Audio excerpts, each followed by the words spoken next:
Non, l'Afrique n'est pas maudite, bien au contraire. S'il faut reconnaître que certains pays africains inquiètent, il serait totalement contre-productif de mettre tout le monde dans le même panier. L'Afrique n'est pas un bloc monolithique comme par facilité on tend souvent à le faire croire. Autant vous avez des pays qui poussent à la déprime, il faut le reconnaître, vous avez d'autres qui donnent de l'espoir et même plus de la satisfaction. Par des formations professionnelles, nous avons coutume de plus parler de ce qui ne marche pas.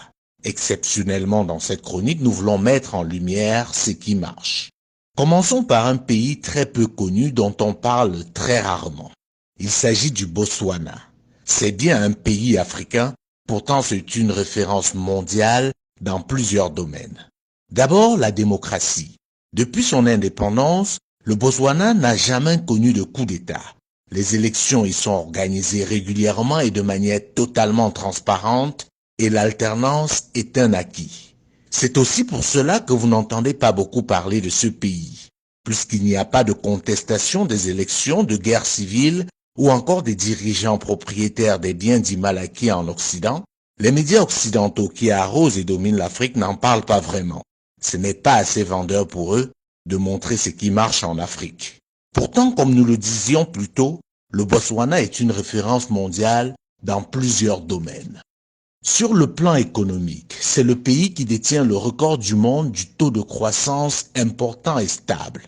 Pendant 30 ans, de 1970 à 2000, ce pays a eu un taux de croissance élevé et stable. Aucun pays au monde n'a fait mieux. Premier producteur mondial de diamants devant la Russie, le Botswana apporte la preuve qu'avoir un sous-sol riche n'est pas une malédiction, à condition d'avoir des bons dirigeants. Pendant que le diamant a été source de malheur dans des pays comme la République centrafricaine, le Libéria, la Sierra Leone ou encore la République démocratique du Congo, il est la principale source de la prospérité au Botswana. Il constitue un tiers du produit intérieur brut de ce pays. L'exploitation du diamant profite en premier lieu aux Botswanais.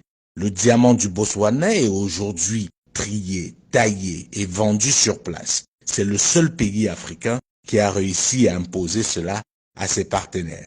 Ceci grâce au fait que le Botswana est également une référence mondiale en matière de gouvernance. C'est le pays le moins corrompu d'Afrique et par conséquent parmi les pays les moins corrompus du monde. Les premiers bénéficiaires de la vente du diamant du Botswana sont les Botswanais, car l'essentiel de cet argent est investi dans l'éducation et la formation. Le Botswana est l'un des pays au monde qui investit le plus dans l'éducation par habitant. Les étudiants botswanais reçoivent une bourse comprise entre 150 et 200 dollars par mois.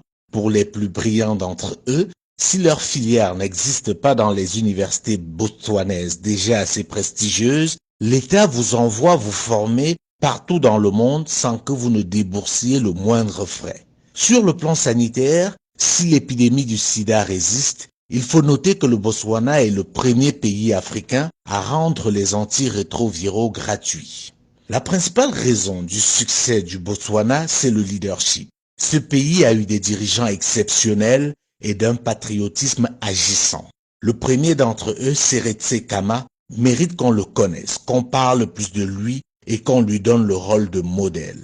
C'est lui qui a imposé sa vision à ses successeurs, qui se sont alignés, chacun essayant de faire mieux que son prédécesseur. Oui, le Botswana est un pays africain, ancienne colonie britannique et aujourd'hui véritable référence mondiale.